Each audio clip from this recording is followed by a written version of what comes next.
Our top story tonight, a candidate running for Dothan City Commissioning now questioning city leadership after he says he was enticed to stop campaigning. He claims the bribe comes from a city commissioner who is also up for re-election. WDHN's Robert Smith has the story, all new at 10.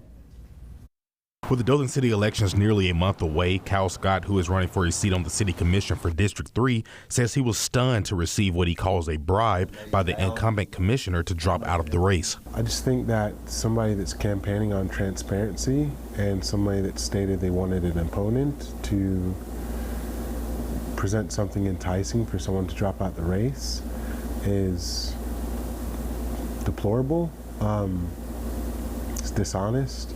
Scott says he received a message 2 weeks ago from a number that matched Commissioner Bradley Bedwell's campaign sign, stating that he will invest into Scott's future potential if he does not run. Bedwell allegedly saying he would help Scott find a different race. Bedwell even stating that he would pay up to $2,000 to cover what Scott spent during his campaign. Bedwell did state the decision is up to Scott and he looks forward to growing Dothan regardless. Scott says after sharing the message with other candidates and people he trusts in the community, they viewed it as a bribe and thought he should report it. So far, Scott has not. I don't want to see anybody go to jail. I don't want to see anybody's family affected. I guess at this stage, I'll just leave it in the hands of the incumbent to do the right thing.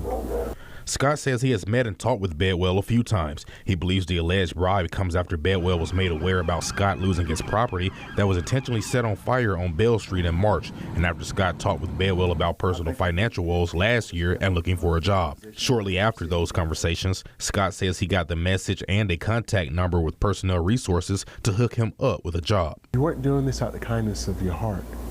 You found out information that led to a financial loss for me, my wife, and my son.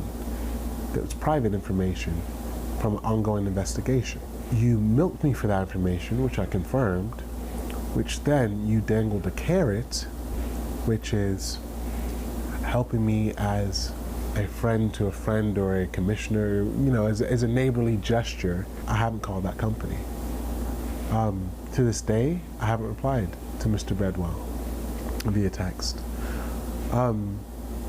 This is the caliber of leadership that we have in Dothan, then we're all in trouble. Scott says he's not sure if something like this has ever happened before or how many times it has happened, but he says he would hate to see this matter set a bad precedent for city government, as he believes a democracy will only work if those who fight for it stands on truth, virtue, justice, and honesty. Now on the commission to review, whether it's internally or independently, and it's on the people of the district to review and make their own opinions and formulate their own thoughts on it. Scott says he will still run for District 3. WDHN reached out to Bedwell multiple times through call and texts he received, but he has not responded yet. In Dothan, Robert Smith, WDHN News for the Wiregrass.